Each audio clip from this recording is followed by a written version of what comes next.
Good morning बच्चों। आज मैं आपको हिंदी पढ़ाने वाली हूँ, क्लास 4th की हिंदी, और आपका लेसन है 2। लेसन 2 है बेटा आपका जैसा सवाल वैसा जवाब।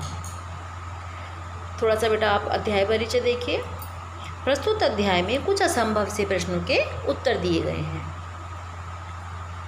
असंभव जिनका उत्तर देना संभव ना हो। कुछ प्रश्नों के उत्तर हमारे वश में नहीं होते, अतः ऐसे प्रश्न पूछना मूर्खता के अतिरिक्त कुछ नहीं है। कुछ अटपटे से प्रश्न जिनका उत्तर देना संभव नहीं होता, केवल मूर्खता लगता है। और इस अध्याय में बीरबल की बुद्धिमत्ता को दर्शाया गया है। और इस पाठ में आपको बेटा बीरबल की जो बुद्धिमत्ता थी वो बहुत बुद्धिमान थे, उसको दर्शाया गया है। चलिए बेटा आपको लेसन के बारे में बताती हूँ। बादशाह अकबर जो थे उनके दरबार में नवरत्न में से एक मंत्री बीरबल थे, जिन्हें बादशाह अकबर बहुत पसंद करते थे। और बीरबल जो थे वो बहुत बुद्धिमान थे। उनके आगे जो उनकी जो बुद्धि थी, उनके आगे बड़े बड़े जो बुद्धिमान लोग थे उनकी बुद्धि भी नहीं चल पाती थी। इसी कारण जो बादशाह अकबर के दरबार में जो दरबारी थे और नवरत्न थे वो बीरबल से जलते थे, मतलब वो उनसे ईर्ष्या करते थे और बीरबल को नीचा दिखाने के लिए नए नए तरीके सोचते रहते थे। अकबर के बादशाह अकबर जो थे उनके दरबार में एक खास दरबारी थे, ख्वाजा सरा। उन्हें अपनी बुद्धिमत्ता पे, अपनी विद्या पे बहुत अभिमान था, बहुत ही घमंड था उन्हें अपने ऊपर।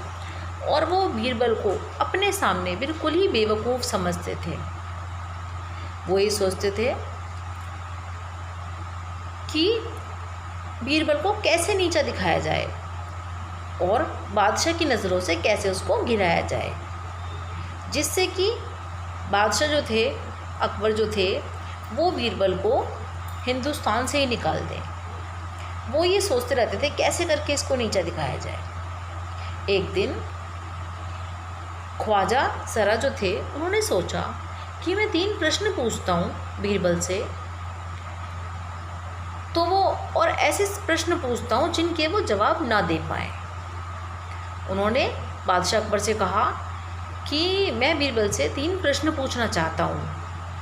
अब जो बादशाह जो अकबर थे उन्होंने बीरबल से कहा कि बीरबल, ख्वाजा सरा जो हैं, जो दरबारी थे, वो आपसे 3 प्रश्न पूछना चाहते हैं, क्या आप उत्तर दोगे? जो बीरबल जो थे वो खुश हो गए। उन्होंने कहा हाँ, मैं बिल्कुल जवाब दूंगा। अब जो ख्वाजा साहब जो थे उन्होंने बीरबल से 3 प्रश्न पूछे। पहला प्रश्न पूछा उन्होंने कि संसार का केंद्र कहाँ है। अब जो बीरबल थे वो खड़े हुए थे वहीं पर राजा बादशाह अकबर थे। तो बीरबल ने, जो उनके हाथ में एक छड़ी थी, वो ज़मीन पर गिरा दी और कहने लगे कि जो संसार का जो केंद्र है वो यहाँ पर है, और अगर ख्वाजा जी को संदेह है तो वो एक फीता ले आए और नाप के देख लें कि मेरा उत्तर गलत है। अब वो सकपका गए और वो संदेह नहीं जता पाए, क्योंकि उनका प्रश्न जो था वो बहुत अटपटा था। तो उन्होंने, बीरबल ने जवाब भी ऐसा ही दिया उनको। अब उनका दूसरा प्रश्न था कि आकाश में कितने तारे हैं। आकाश में तारे गिनना बहुत मुश्किल है, बहुत सारे तारे हैं। अब बीरबल ने कहा, उन्होंने एक भेड़ को बुलाया और बीरबल ने कहा ख्वाजा जी से कि आप भेड़ के जो हैं, जितने बाल हैं भेड़ के, उतने ही तारे होते हैं आसमान में, और अगर आपको मेरे उत्तर पे संदेह है तो आप इस भेड़ के बाल गिनिए, जितने बाल इस भेड़ के होंगे उतने ही तारे आसमान में हैं। अब वो बिल्कुल संदेह नहीं कर पाए, उनका सवाल ही इतना अटपटा था। अब उन्होंने तीसरा प्रश्न पूछा।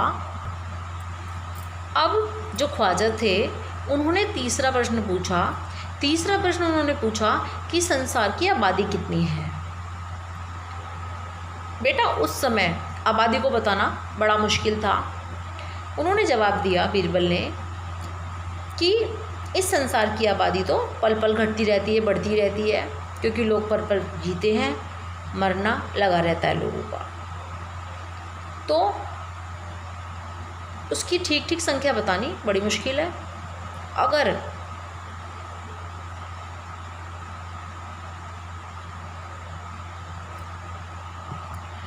आप संसार के सारे लोगों को एक जगह इकट्ठा करवा दें ख्वाजा साहब, तो मैं उनको गिनकर आपको सही उत्तर बता दूंगा कि पूरे संसार में कितनी संख्या है।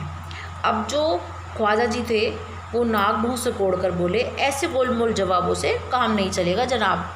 अब उन्होंने कहा कि आपने मुझसे जैसे गलत प्रश्न पूछे मैंने आपको वैसे ही उत्तर दिए।